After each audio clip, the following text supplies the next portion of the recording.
Olá, eu sou a professora Silene Lima e como eu estou num ambiente seguro aqui dentro da sala sozinha, eu vou retirar minha máscara para que eu possa falar e vocês possam me entender melhor. Hoje eu vou trabalhar com vocês uma aula de português com um conteúdo muito interessante, mas também muito importante para o desenvolvimento da leitura e da produção escrita, a pontuação em fábulas. E para essa aula, nós vamos utilizar a fábula A Rã e o Boi, retirada da plataforma Árvore de Livros, do livro Fábulas de La Fontaine, da editora Melhoramentos. Antes de ler a fábula, eu gostaria de compartilhar com vocês a habilidade que pretendemos desenvolver com essas atividades. Reconhecer o uso de diálogos em textos do campo artístico-literário, fábulas, observando os efeitos de sentido do verbo de dizer, disse, falou, perguntou, e de variedades linguísticas no discurso direto, que é a fala das personagens. Agora eu vou ler para vocês a fábula A Rã e o Boi. Então prestem atenção, principalmente nos diálogos entre as personagens. Uma rã, muito pequenina, certo dia viu um boi pela primeira vez. Ficou encantada. Como aquele animal era enorme e poderoso. Vou ser igual a ele, resolveu. Na mesma hora, começou a esticar-se, a encher-se de ar, a inchar, tentando atingir a corpulência do boi. E perguntava à irmã: Estou chegando lá? Nem por sombras, respondia a irmã. A rã tentava mais um pouco e indagava: E agora? Estou mais parecida com ele? Você está tão parecida com ele como uma uva com uma melancia. A rãzinha não desistia, continuava com seus exercícios. E tanto inchou que acabou estourando. Puf! Eu sempre disse a ela que não adianta a gente querer ser mais do que pode, comentou a irmã. Mas era tão invejosa, coitada. Então, nesta fábula, vocês podem observar que existem várias conversas, vários diálogos entre as personagens. E uma pontuação importantíssima na hora de você produzir um texto, quando um personagem vai falar numa história, precisamos utilizar o travessão, que é este circulado em vermelho. Ele também é utilizado para separar a fala da personagem da fala do narrador, como podemos ver neste exemplo. Aqui temos outros exemplos da utilização do travessão, no início da fala das personagens e também para separar a fala da personagem da fala do narrador. Outra pontuação importantíssima no uso de diálogos são os dois pontos que a gente utiliza antes do travessão, isto é, para indicar que o personagem irá falar, como podemos ver aqui circulado em azul. Agora, vamos observar mais de perto algumas expressões e algumas utilizações de pontuações interessantes nesse texto. Então, aqui utilizamos na primeira frase, como aquele animal era enorme e poderoso, o ponto de exclamação, que significa a admiração da rãzinha em relação ao boi. Na outra frase, vemos então o travessão no início e no meio, pois ele indica a fala da personagem e a separação da fala do narrador.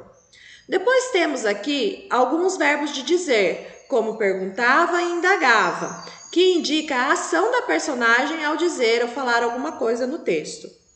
Temos também a palavra puff, que é uma onomatopeia, isto é, uma palavra que indica um som ou um movimento. E aqui também temos a palavra comentou, que também é um verbo de dizer. Vamos ver mais a seguir. Aqui temos, então, como disse, os verbos de dizer. Resolveu, perguntava, respondia, indagava e comentou, que são os verbos utilizados para indicar a ação da personagem ao dizer alguma coisa no texto. Agora, nós vamos utilizar um trecho de uma outra fábula retirada do mesmo livro, que é O Galo e a Raposa. Neste trecho, nós vamos observar alguma coisa diferente. Então eu vou fazer a leitura e depois a gente vai pensar o que tem de diferente nesse texto. O velho galo estava de sentinela sobre um galho de árvore, quando a raposa se aproximou com ares de santinha. Amigo, disse ela, ainda não sabes da novidade. Acabou-se a guerra entre nós. Foi declarada a paz entre todos os seres vivos. É mesmo, respondeu o galo sem se mexer. É bom saber disso. Pois é, desce daí para que eu te dê um beijo. Desce logo, porque ainda tenho de comunicar a boa nova a uma centena de animais. Perceberam o que tem de diferente nesse trecho? Faltou a pontuação. E quando falta a pontuação, as frases perdem o sentido real. Então, vamos pontuar as frases para que a gente entenda qual o verdadeiro sentido de cada frase? Então, na primeira frase, nós vemos aqui: o velho galo estava de sentinela sobre um galho de árvore quando a raposa se aproximou com ares de santinha. Então, nessa frase, nós vamos usar apenas o ponto final, pois é uma frase afirmativa. Na segunda frase, nós iniciamos com o travessão, pois é a fala da personagem, depois outro travessão para separar a frase, a fala da personagem da fala do narrador, o ponto final e outro travessão, pois é a continuação da fala da personagem, um ponto de interrogação, pois é uma pergunta, e 2 pontos finais para encerrar as frases afirmativas. Então, esta frase fica assim: amigo, disse ela, ainda não sabes da novidade? Acabou-se a guerra entre nós. Foi declarada a paz entre todos os seres vivos. Perceberam como muda o significado, a entonação da frase, principalmente quando tem perguntas, pontos finais, frases exclamativas. A próxima frase, é mesmo? É a fala do galo, então inicia com travessão. Também tem o ponto de interrogação, pois é uma pergunta. E aí entra um pedacinho de fala do narrador, então temos outro travessão para separar da fala da personagem. Uma vírgula, pois existem 2 informações numa mesma frase, que é o galo respondeu sem se mexer, usamos 2 verbos, então separamos por uma vírgula. O ponto final, pois é uma frase afirmativa. Um travessão, pois o galo continuou a falar, então temos o travessão e o ponto final. E a frase fica assim: é mesmo? Respondeu o galo sem se mexer. É bom saber disso. Na última frase, iniciamos novamente com travessão, pois aí a raposa vai responder: pois é, ponto final. É uma frase curtinha, mas é afirmativa. Desce daí para que eu te dê um beijo. Outra frase afirmativa, terminamos com o ponto final. Desce logo. Aqui temos uma vírgula, pois é uma frase longa, então temos que dar uma paradinha para uma respiração.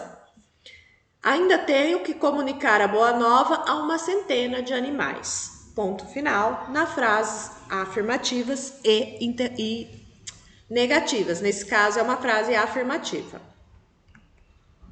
Agora, vamos olhar mais de perto outras expressões desse texto para que vocês vejam o brilho, a diferença, né? E a característica diferenciada que o autor quis dar para esse texto. Então, aqui ele usou a expressão ares de santinha. Significa que ele está simulando uma provocação à raposa, porque de santinha ela não tinha nada. Ela só se fingia de santinha, né? Depois temos a pergunta, é mesmo? É a pergunta que o galo fez, que a gente chama de pergunta retórica. O que significa uma pergunta retórica? É uma pergunta que não tem a intenção de obter uma resposta, e sim colocar em dúvida a informação recebida no parágrafo anterior, no caso que a raposa disse. E também é uma ironia do galo em relação à raposa. Depois temos aqui uma pergunta.